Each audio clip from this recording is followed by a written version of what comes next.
And drivers beware, reports of some heavy traffic earlier tonight in a serious crash in South Toledo. Plus, new information in the investigation into the shooting death of a 2-year-old East Toledo girl pronounced dead at St. Charles. Let it snow. Yes, as expected, the weather turned a little more winter-like this evening. Nothing crazy, which you would have known all along if you caught Allison's forecast earlier tonight and in the days preceding. Thanks for staying up with us tonight. I'm Jim Nelson. And with that, let's bring in NBC 24 meteorologist Allison Peters over at the Weather Center. Allison, certainly nothing crazy, but if nothing else, a reality check that, yes, December is here, and with it typically comes winter. That's right, Jim. We actually managed to escape some major snowfall, but we did have enough that if it would have stuck around, it actually would have amounted to something that we would have to shovel. But fortunately for us, because it was a very wet snowfall, we were able to just kind of see it and let it melt on away. Let's go ahead and take a look now at our Sky Tracker radar. You can see with that, snow has now completely moved out of the area. It has moved off to the north and east locations. And if we go ahead and take a little zoom in, you can see with those, let's try that again. We zoom on in. You can see that the snow has been moving off to the north and east over the past couple hours, and we really did wrap up with this moisture about 10:30.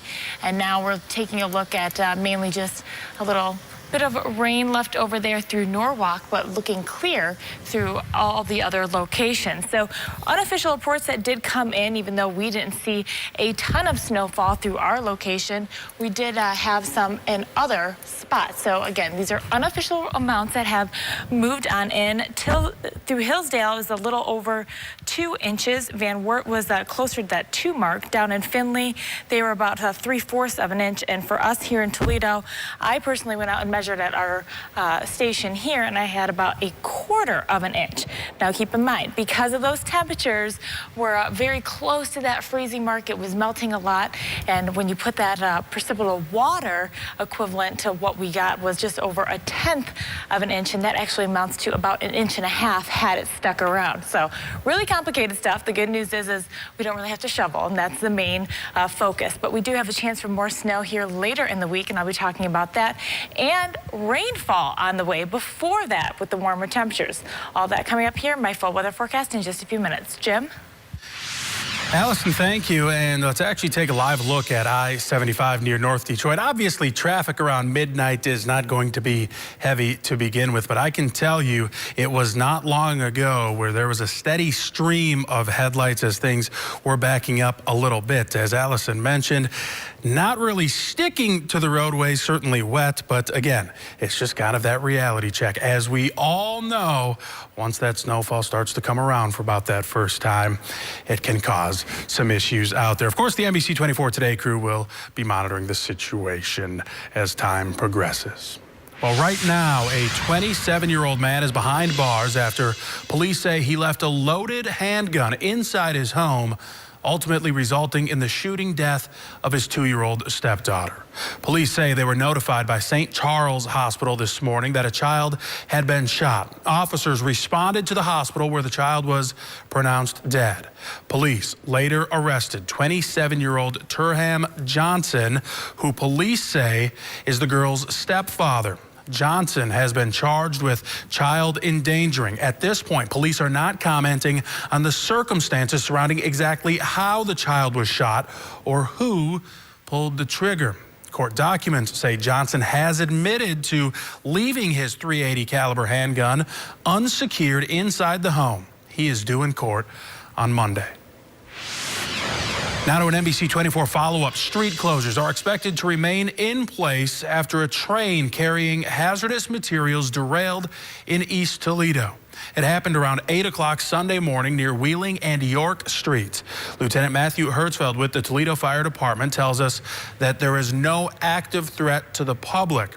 Of the 15 cars that derailed, one was a tank car carrying toluene, a highly flammable solvent often associated with paint thinner. Nearby high-tension power lines were de-energized as a precaution, and fire crews remained on scene to monitor the situation. TPD says, however, several streets in the surrounding area are expected to be closed until around noon on Monday.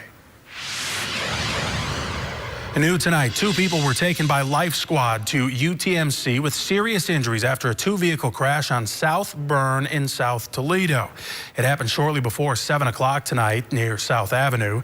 Crews had to use the jaws of life to get the drivers out of both vehicles. Officers on scene told us those drivers were the only 2 people involved in the crash, and immediate cause was not determined. Now to a developing story. Cheers and victory dances as the U.S. Army Corps of Engineers denies an easement for the Dakota Access Pipeline. The Secretary of the Army Corps of Engineers on Sunday told the Standing Rock Sioux chairman that the current route for the controversial Dakota Access Pipeline will be denied. The Standing Rock Sioux tribe and environmental activists have been demonstrating against the 4-state oil pipeline, which is about 85% constructed.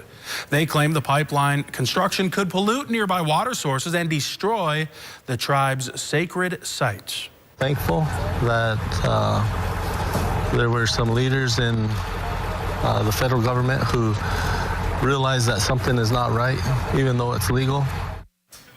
The Obama administration had previously asked the company behind the project, Energy Transfer Partners, to voluntarily stop construction, but the requests went ignored. The news continues to worsen in Oakland, California. Officials now confirm 33 people have died in a massive fire that gutted a warehouse. That fire broke out during a dance party on Friday night. Officials say about 40% of the building has been searched, and they expect the number of lives lost to increase still. The district attorney has activated a criminal investigation team to be on site, but they say that's all part of protocol. A 3rd dog has been rescued after a building collapse in South Dakota. Sioux Falls police say a beagle was pulled from the rubble on Sunday. 2 other dogs were rescued Friday. Police say the pup is scared but healthy. A construction worker was killed Friday, and a woman was rescued from the debris also on Friday. The Michigan Civil Rights Commission will discuss an early version of its report about the lead-contaminated water crisis in Flint at its next meeting set for Monday. The commission has been exploring whether Flint residents faced racial and ethnic intimidation in connection to the crisis. Staying in Michigan, but shifting to Decision 2016, the state's election director says his office will push to have a hand recount of 4.8 million ballots before a December 13 deadline. Chris Thomas testified in U.S. District Court Sunday about the difficulty of the recount, but said his department will, quote, take a shot. Green Party presidential candidate Jill Stein, on the left of your screen there, now in the middle, requested an immediate recount, while President-elect Trump sued elections officials to have the recount stopped. Trump defeated Hillary Clinton by about 10,700 votes in the state. In regard to Donald Trump's transition into the presidency, you might have heard his choice for Secretary of Defense, General James Mattis, will need a waiver from Congress to be appointed. But getting that waiver is harder than it sounds. Kellen Howell with our national news partner Circa has more on what Congress will have to do to appoint Mattis. Donald Trump has finally landed on a choice for Secretary of Defense, but there's a catch. Technically, he's not eligible. Under U.S. law, a person has to be retired from military service for at least 7 years before they can become Secretary of Defense. That's because the person in charge of the Pentagon is supposed to be a civilian, for obvious reasons. I mean, if a professional military leader is left to make strategic decisions for the country, that's kind of like a military dictatorship. So Congress can make an exception, right? Well, yes, but that's a lot easier said than done.